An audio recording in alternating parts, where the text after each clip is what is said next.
Chapter 16 Blood Libels in Liozna. Chaim Shimon. Chaim Shimon came of a distinguished family. His father was a scholar of note and one of the leaders of the community. His mother devoted herself to charitable causes and was very good-hearted and generous. From early youth, Chaim Shimon was energetic and enterprising, with a real interest in his fellow beings, which he never lost in the midst of his studies. The very fact that he was a pupil of Rabbi Gedalia Zalman told its own story. For this, Rabbi Gedalia Zalman was no ordinary teacher. Everyone knew that he only accepted such pupils as already knew at least one of the Bavis perfectly. He was an exceptionally mild man and never raised his voice against a pupil, let alone his hand. It was punishment enough if he turned his head away from the culprit.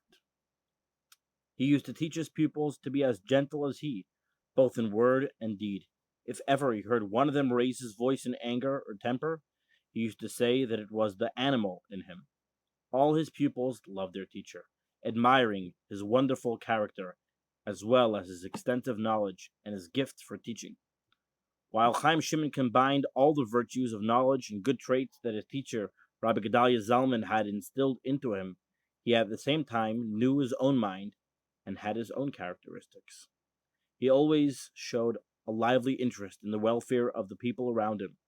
It was natural, therefore, that when the Jews of Liozna were being persecuted by the Jew-hating Paritz, Nikolaev, a grandson of General Sheremetev, who captured Vitebsk for the Russians, Chaim Shimon made it his concern to find out all that was happening, particularly when he heard that this Paritz was spreading false libels against the Jews, helped by a certain Kozitsky, a greater find, if possible, than the anti-Semite Nikolaev himself.